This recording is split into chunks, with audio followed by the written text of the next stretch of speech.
21 drivers lost their lives during the first 20 years of F1 in a Grand Prix weekend. In the last 20 years, we've lost 1. There's been a clear improvement in safety over the championship's history, and there's one man who's played a key role in all of it. But to understand how we've come so far, you first need to know a bit about why Jackie Stewart chose to quit racing in Formula 1. The year is 1969, and a promising 30-year-old takes to the wheel of his Matra Formula 1 car at the Kyalami circuit in South Africa. The driver takes the race win by 18 seconds to second place, and laps his teammate twice, which sets the tone for the rest of the season, and gives Jackie Stewart his first Formula 1 World Championship. To say this guy was fast was an understatement. Stewart very quickly became a Formula 1 legend, taking 43 podiums, 17 pole positions, 23 wins, and 3 Formula 1 World titles, all in just 99 race starts. That left Stewart on the podium in just under half the races he entered. A terrific feat in a time where the cars were about as reliable as electronics bought on Wish. However, after Stewart won his final World Championship in 1973, he just stopped. He was completely done with Formula 1 and racing as a whole, and all because he was sick of how poor the safety was. Stewart's wife had counted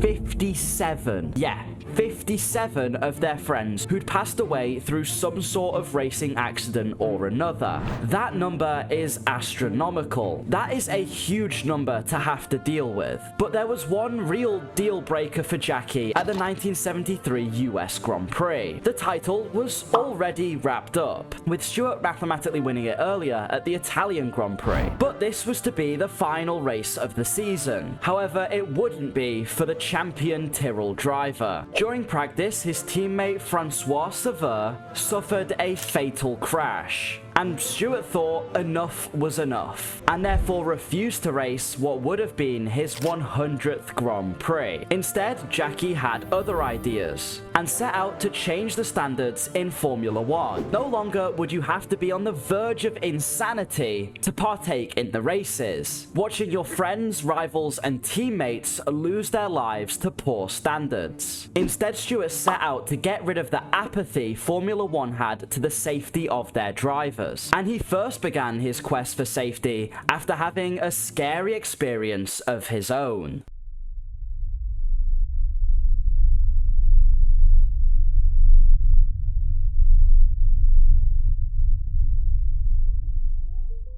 At the Spa Grand Prix in 1966, he collided with a telephone pole at 165 miles per hour, causing the steering column to pin his leg and ruptured the fuel tank, leading to his cockpit being flooded. There were no track marshals to assist Stewart in escaping the car, and instead it took the aid of other drivers who'd crashed, such as Graham Hill, to help him clamber out the death trap that was his race car. After that, Stewart had to wait hours in a dingy track first aid center before he was taken to hospital. This was because there was no ambulance on track, and of course there was certainly no on-track hospital. This was, in his own words, a diabolical safety standard, so Stewart set out to change everything. If I have any legacy to leave the sport, I hope it will be seen to be an area of safety.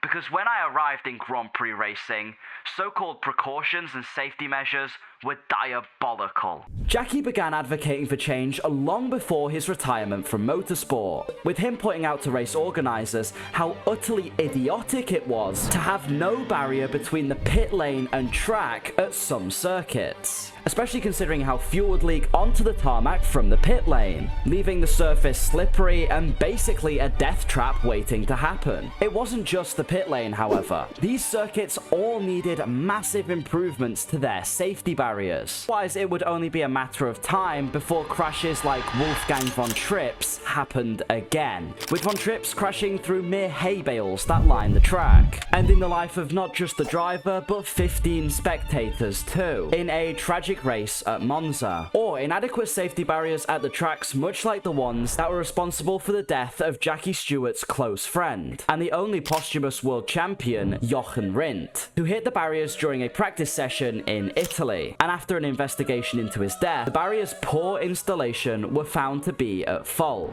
despite the common belief that he died to an improperly secured harness. That was not the official cause of death, the barriers were. To rub salt in the wound, Rindt had sat along Stewart in a boycott of that year's German Grand Prix, which was because of, you guessed it, poor safety standards, showing that many of these drivers that suffered did want better conditions. These demands for safety, of course, were not met without resistance. Some drivers and organizers genuinely believed that these improvements in safety detracted from the sport, making F1 seem like some twisted version of the Roman Colosseum. And of course, there was the money side and the cost to all these improvements. Stewart was recommending tracks improve their barriers, runoff areas, fire crews, and medical centers, to which track organizers and owners weren't necessarily willing to shell out for. But Stewart and other colleagues boycotting the races, such as 1969 Spa, the aforementioned 1970 German Grand Prix, and the 1972 Dutch Grand Prix, all did eventually lead to the necessary safety improvements. In fact, Stewart's rampant push for safety may have even helped protect you, as he didn't just push for on-track changes. Sir Jackie was also a huge advocate for full-face helmets, which are now